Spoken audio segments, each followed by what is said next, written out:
I would say I was watching more of a cosplay of Casablanca Records, or maybe even a live action version of Sing with really bad wigs.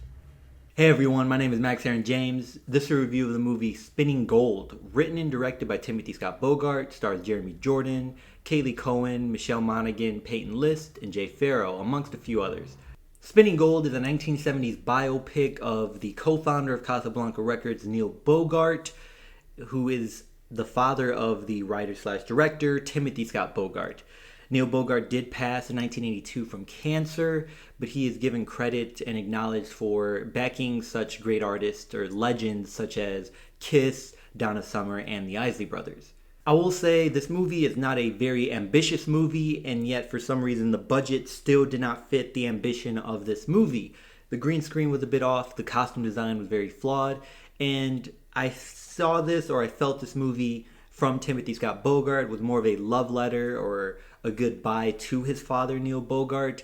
And it was a sweet love letter, but a very flawed film. Within 6 months, we get The Fabelmans and Spinning Gold, two examples of people who think their life, or in this case their father's life, is important enough or interesting enough to tell a story about, and people who have enough money to fund their own projects to create a film about these uninteresting stories, uninteresting lives to share to mass audiences.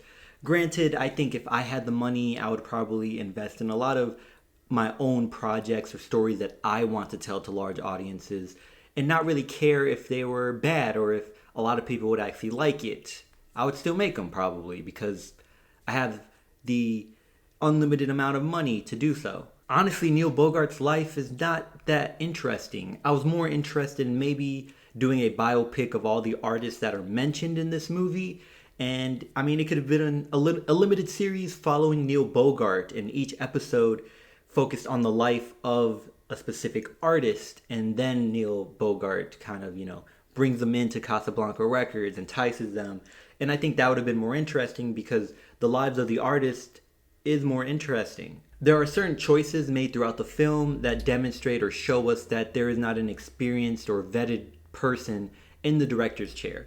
There's, in the beginning of the movie, there is this red light that keeps showing up, but it slowly fades, and eventually you do not even see it anymore for the second half of the movie. And there is this idea presented to the audience that when Neil Bogart hears talent or hears someone who is skilled, who he knows or sees being the next big thing, he has this imagery of what he sees. He's transported to another world to present to the audience that Neil Bogart had this amazing ear, right, for finding the next big thing or talent. But I was not sold on it. A lot of the moments in this story had to be exaggerated for it being worth telling in a film, and they acknowledge that by saying that a lot of this stuff may not have happened how they tell you. And I understand in Hollywood, a lot of things need to be exaggerated, but they did not happen at all at times. And they try to justify making that choice by saying, isn't it better to remember things a certain way to make them more interesting? And I do not necessarily agree with that, considering a lot of things can end up being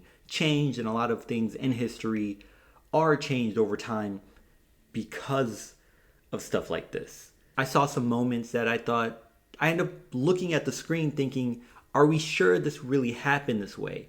I mean, you want me to believe that Neil Bogart was that integral and that important to the creation of these icons and was really involved in writing a lot of these songs in the creative process of these songs, and a lot of iconic moments such as Donna Summer laying on the floor in the studio.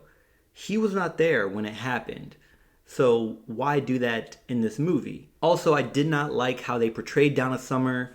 When you watch this movie, they portrayed her as being a single mother, which she was not. She was married, at least at the time, and she was not necessarily down on her luck. She was actually pretty successful overseas, at least. And so it kind of came off as a single mother, down on her luck, trying to make it in Germany.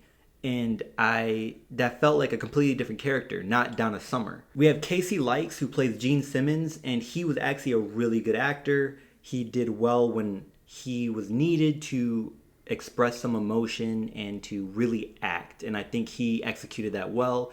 Jay Farrow does the same, which kind of brings me to the point of the people that are you recognize as being actors played their parts well. Michelle Monaghan played her part well.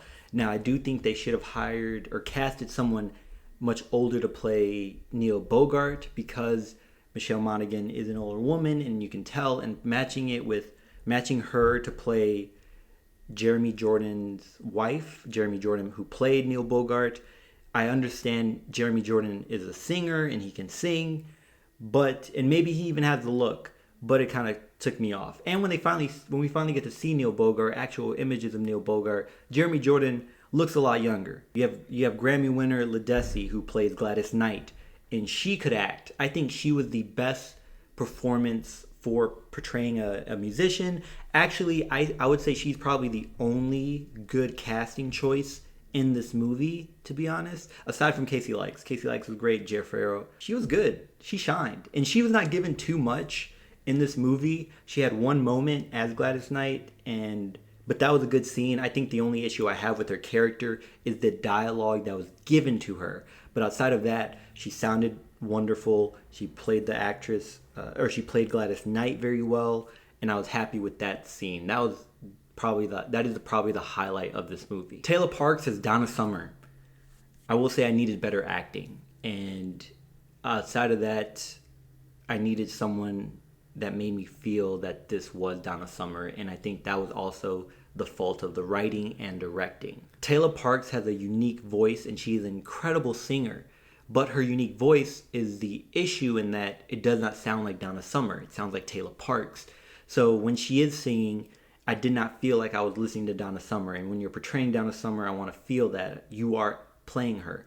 I mean, Donna Summer was already poorly written in this movie, but now it felt more of just a random, unknown, down on their luck singer who lives in Germany, a single mother who's just trying to make it, and Neil Bogart happens to come across this artist. In the end, it felt very much more of a cover of Donna Summer music when she sang, and that's what brings me to the part of it felt more of like a live action sing movie, or any of those movies where they sing covers of other songs that we know and love.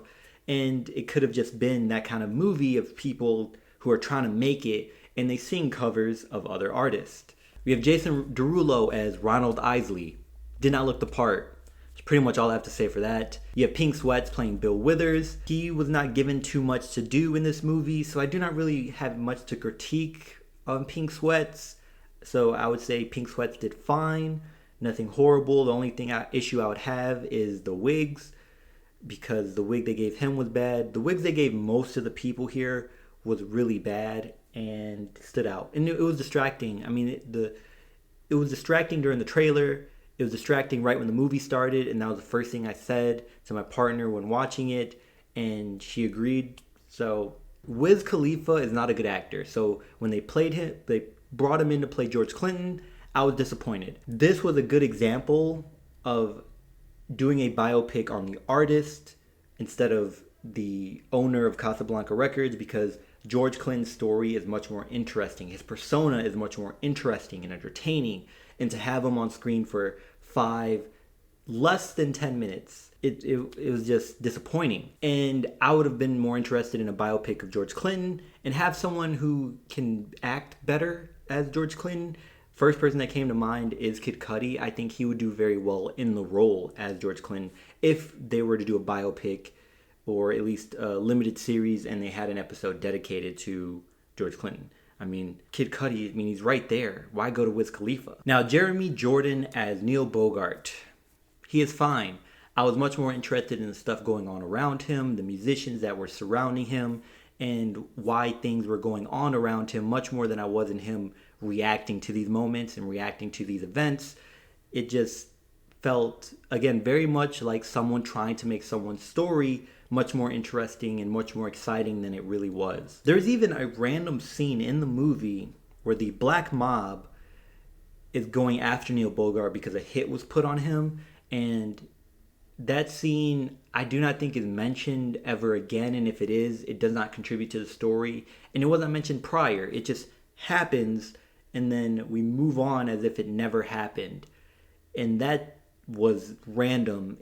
There was no point to have that scene, and makes me wonder, did that really happen, or are we creating that story, that narrative based off rumors in the past? I can see happening, but again, it contributes not at all to the story or to this narrative. So it was pointless to have that scene in there, and it was just to have excitement. Actually, I would say that was more for the sake of trailer and for marketing, because it was playing in the trailers. Coming from his son, this is a sweet and heartwarming tribute, right? Especially when you have the funds to make something like this. I understood it, and I think it was sweet. And I think his family and close friends probably think it's sweet, and they probably applaud it and give him praise for it.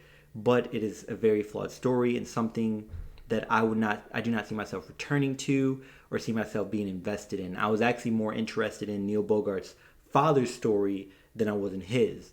And I think my parents' story is much more interesting than this story. I think this movie would have been better off being about unknown artists, fictional characters who get looked up and discovered by someone who maybe is inspired by Neil Bogart or based on Neil Bogart because it's written by Timothy Scott Bogart, and could still be dedicated to his father. And I mean, maybe you could have very similar takes, very similar names to the artist or the songs or even the record label. I mean, I would assume that Timothy Scott Bogart has licenses to the name Casablanca Records, or knows people, right? And I think he would have gotten applauded from friends and close friends and family for doing this gesture, sweet gesture to his father. And I think that would have been better executed. I think that would have been a more entertaining story. And I do not think I would have had as many issues with this movie, even with a flawed story as this one is. Have you seen the movie? What do you think about it? Let me know. And until next time, y'all take care of each other. Check up on one another. Be sure to check up on yourself. And remember, potential has no limit. Gosh, I am so sick. I am about to go drink some tea, about to relax, maybe jump in the shower.